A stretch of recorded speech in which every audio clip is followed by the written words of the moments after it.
Hello friends, and welcome back to another episode of Beautifully Nerding. Now Tyler Perry is at it again. So Madea has a new series on Netflix called Beauty and the Black. Contrary to popular belief, I actually do sometimes enjoy watching some of the stuff that he puts out, but not for the same reasons that some of his main audience does, okay? I enjoy the fact that I can find so many plot holes, nonsensical things, overacting, underacting. It's just a laughable time, even if it's not supposed to be funny. I always laugh. And when I watched the trailer for Beauty and Black, I thought, wouldn't it be funny if I could make a connected Tyler Perry universe? Because for anyone who used to watch his plays, you know that he uses a lot of the same characters in different things that he's doing. When watching those plays, I never stopped to think, what if this character is actually the same character from the previous play that I saw? Now, how far back will I go? I'm not sure. Should Netflix and Amazon be their own separate timelines? Probably. Am I going to put that much work in? Probably not. So I decided that that would be my additional challenge as I made myself watch Beauty and Black. How many episodes will I get through? That is the real question. So let's just start with episode 1, Make It Rain. And this is where we meet our lead, Kimmy. Now she's trying to get out of the life of being a stripper and doing adult work. We see her sink to a pretty low in the opening scene, and immediately after that, you know, she's talking to her best friend, Rain, and she's saying that she has to get out of that life. But Rain is like, this is all we're going to be, and there's nothing else out there for us. At some point, you got to face the fact that we hoes, and that's all we going to be. Really, Rain? That's all I'm going to be. You should just keep trying. Like, dang girl, not with that attitude, it's not. Kimmy wants to win a scholarship at this conference called Beauty and Black. See look at that. But the scholarship winners aren't going to be announced for a while. So Kimmy just goes ahead and goes back to work because she's already late. And Kimmy gets back to the club and everybody is just so comically rude to her. Like, they pretty much treat Kimmy as a doormat. And Kimmy just takes it all, like no back talk whatsoever, which everyone keeps saying, oh, you think you are this, you always talking back, you always giving lip. She literally just agrees to everything and does whatever everyone tells her. So I'm just not understanding where this imaginary attitude is coming from. But she does get pulled from the club to go back to where she came from in the opening situation because the person who is running the club needs to keep a positive connection with the guy that Kimmy accidentally upset.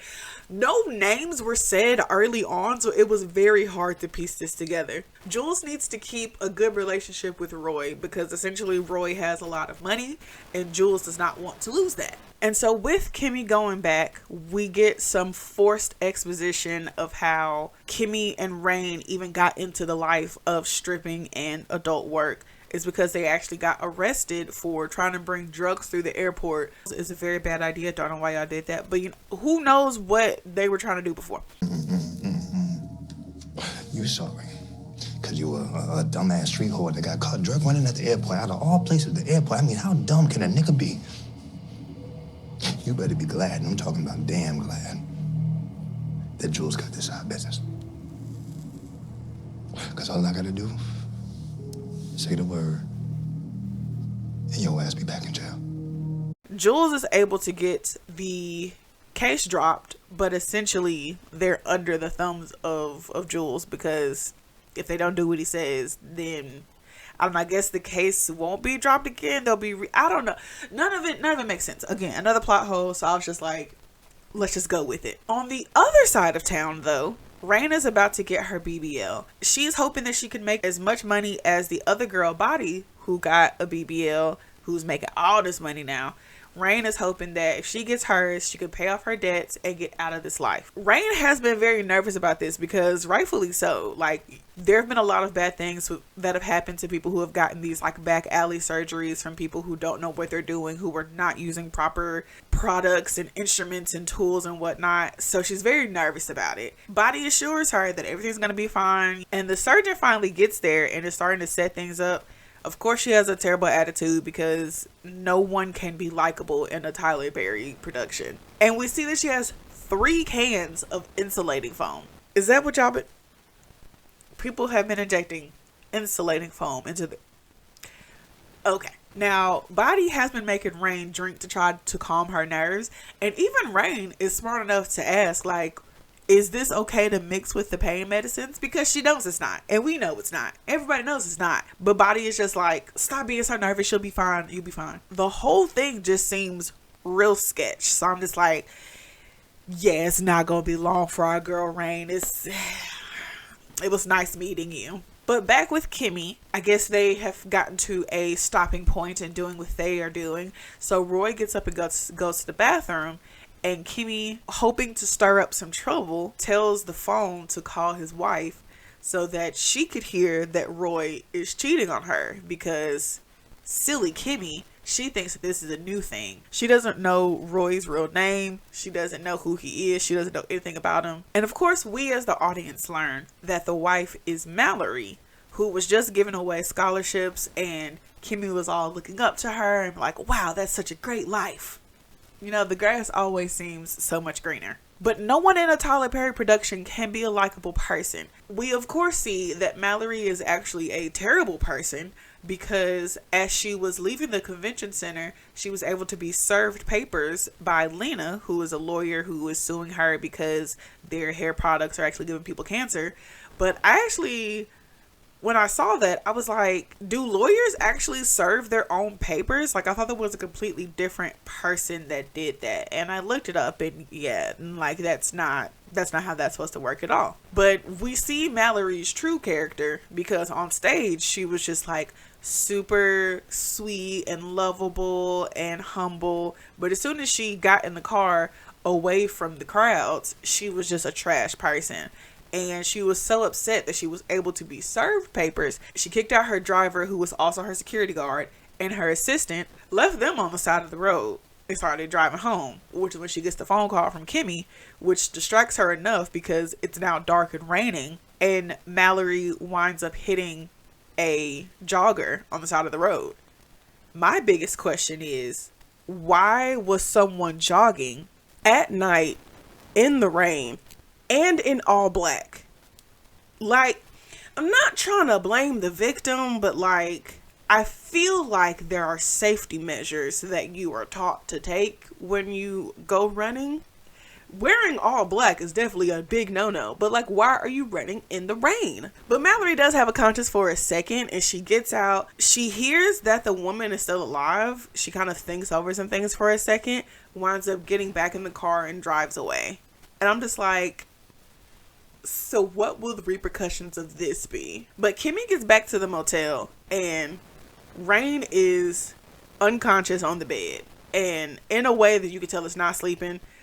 Kimmy tries to wake her up. There's nothing happening. I'm just like, oh, Kimmy dead. Like, because I definitely thought that's what was happening, because they left like bloody towels on the floor, like just all types of evidence all over the place. And I'm just like, y'all didn't try whatsoever. That's how episode 1 ends, with Kimmy being like, oh my God, Rain, what's happening? And I really did want to watch to like episode 3, but I was struggling to watch episode 1. Shout out to Netflix's Strong Black Lead on Instagram, because they gave me a few more clips and one-liners of the show, because I tried my best and I just absolutely could not. But while writing this script, I did realize that I actually did have a lot more questions. So I decided to pull a Dylan is in trouble, and I just skipped straight to the last episode. Because I was like, I'm over here trying to make hypotheses, and I have zero information, and that is not at all how the scientific method works. So yeah, I watched the first episode and I watched the last episode. So episode 8 is titled Killing Karma, and praise the Lord, there is a recap. So in this recap, Kimmy is still working in the club, but she was able to keep her high dollar client Horace, because she almost scared him off in the first episode when she offered to bring Angel back there with him, when she noticed that Horace was looking through the curtain at Angel and wasn't really paying attention to Kimmy. But you know, black men not really being able to embrace their own, so it was a whole thing. He got really upset. I guess somehow they worked something out, and so now Kimmy and Angel sneak off to wherever Horace wants them to go. Somehow Rain is still alive. I'm guessing that Kimmy called an ambulance. She didn't check for a pulse at all. Like, I feel like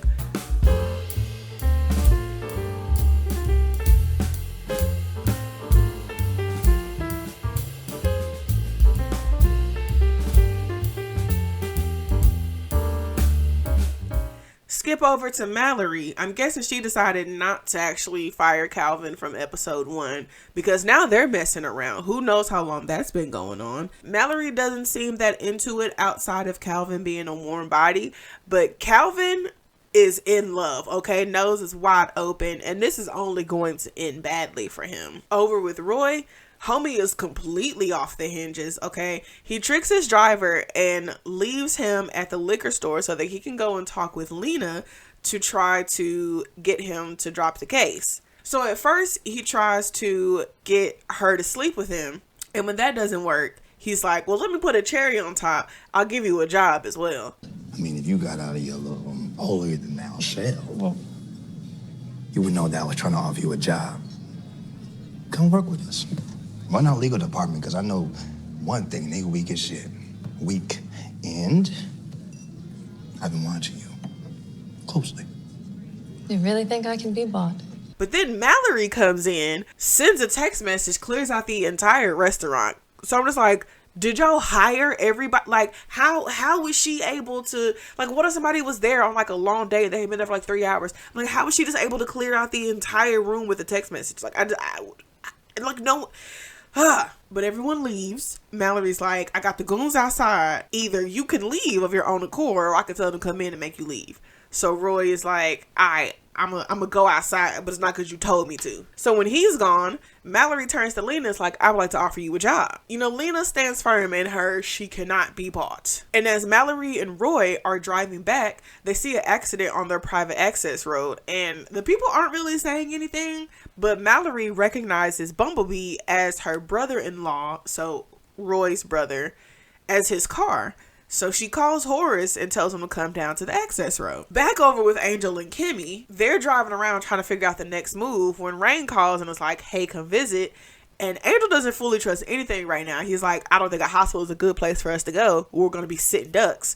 But Kimmy is like, I have to go see my best friend. Also, if we were sitting ducks, somebody else would have called us by now. Nobody knows anything. And Angel is just a ball of anxiety. And Rain is like, why is there blood on your shoes? And that was pretty much the final straw for Angel. And he was like, so I'm finna go. And I was Kimmy's ride, so she's finna go too. And they head back to Kimmy's place. Body and Mother Brothel over there are waiting for her. Since Kimmy was supposedly giving them too much mouth, and she kept like ripping and running, they, for some reason, think that he's sleeping with Angel. And I'm like, do you not know that he's gay? Literally everyone seems to know that they're gay, so I don't know how you thought that there was a relationship going on. But then also they think that Kimmy wants to take Body's place as like the HBIC of the club, and I'm just like, who would want that job, Buki? Like, Linda and Body are tired of Kimmy, so they ended up kidnapping her little sister, and they're about to get her started in the life, putting her into traffic, if you catch my drift. And that finally is the final straw for Kimmy, because she finally starts to fight Body, which I'm sure Body probably deserved hands months or years ago. But Kimmy being able to kind of sneak in some punches real quick doesn't last very long, because Body is able to turn the fight, knock Kimmy to the ground, and she pulls a knife on her. Angel tries to step in to kind of defuse the situation. Body still has a knife in her hand, but somehow Kimmy was able to scurry away, and she gets in the car and she rams Body with the car and pins her. And that is literally how the episode ends. That's a cliffhanger. Tyler's gonna make a season 2, because there's so many cliffhangers. it was a struggle getting through the 2 episodes that I did. So I can't do a whole nother I can't. I wish all the best. But with the actual content of the show, I always find it so interesting that with a lot of recent Tyler Perry movies and TV shows, there are no likable characters. Like in the plays and like Meet the Browns and stuff like that, like the characters were dynamic. They were full-fledged characters, not just that one defining trait, and that was literally it. There's nobody likable in this show whatsoever. Like, I get that we are supposed to root for Kimmy, but Kimmy is so annoying in the fact that she does not stand up for herself ever.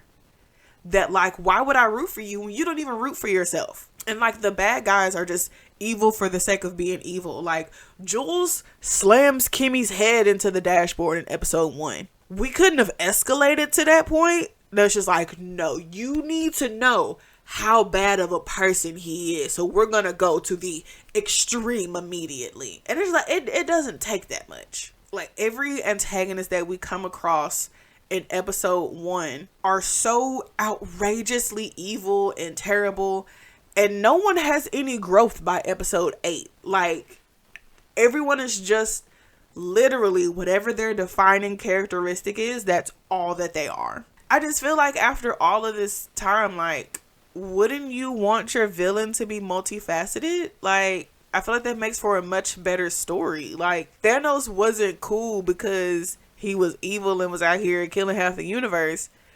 He was cool because we understood why he was doing it. Like, yeah, what he was doing was crazy, but like, he was making some good points. I just feel like as an audience, we should have to grapple with who to root for.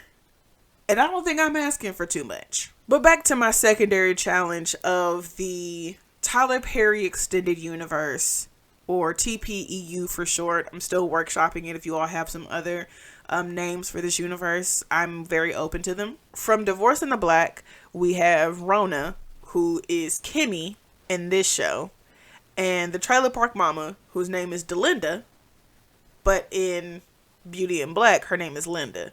So it's like, y'all didn't really try that hard with the names to that one, which makes my job easier. I also saw in like the trailer and other clips that the pastor and the first lady are in Beauty in Black as well, but it doesn't seem like they're actually married like they were in Divorce in the Black. So I think within this universe, we're going to put Beauty in Black before Divorce in the Black. So Kimmy, I think we can see that Kimmy was childhood friends with Ava before her mama dumped her in a Walmart parking lot when she chose her boyfriend over her daughter, which is wild. You know, Kimmy had to do what she had to do to survive. When she finally makes it out of the streets, she runs away to Atlanta with Calvin. Calvin from, what's the name of the show? From Beauty in Black. They run away together. Not quite sure how they met, but maybe we just haven't gotten there yet. Maybe that'll be something in season 2 where we can, explore that part. So Kimmy and Calvin run away together to Atlanta, and they get reunited with Ava, who was Kimmy's childhood friend. Remember? They change their names and get married to help, keep Chicago in the past and bring their new life to the forefront. So that's what I'm going with for Kimmy. For Linda, I feel like she's always had a rough life. She actually got caught up in the same way that Kimmy and Rain did. She was trying to do something, got arrested. Probably not Horace, but like whoever Horace's brother is, who's doing like the real dirty stuff that Horace don't know nothing about. I think Horace's brother was probably Jules before Jules was Jules. And so he was able to drop the charges that Linda had, but, gave her the same stipulations of, you got to work for me now. And as she got older and kind of aged out of being on stage, she became like, essentially the strip club mama. But while she was young and primed, she got pregnant a couple of times. Since she couldn't leave that situation because she was scared, she sent her babies to live with her mama in Georgia. When everything hits the fan in Beauty in Black, she'll finally realize like, oh, I can actually leave as well. which is when she moves back to Georgia to live with her sons and her mom. Yep. That's how we're connecting it. And since her name was literally just Delinda, she just went by Linda at the club, because why not? I didn't really see the pastor and the first lady interacting, so I don't want to make too many assumptions about what their relationship was. But like, maybe they had like a rough patch in their marriage, because in Divorce in the Black, they're married the whole time. Maybe while Ava was like off at school or something, like maybe they had a hard time and were doing something. They still seem like very like highfalutin people, so I don't think they was like too much in the trenches. I think that's where I'm going to leave theory time. But yeah, Beauty in Black is a show on Netflix by Tyler Perry.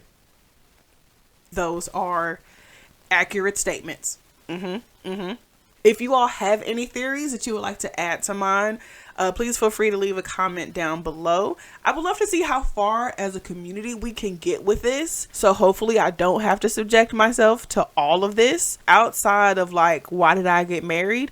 I don't really want to watch too much of it all over again, but I am having fun doing this, so we can have fun together. And with that being said, I will catch y'all next time. Bye.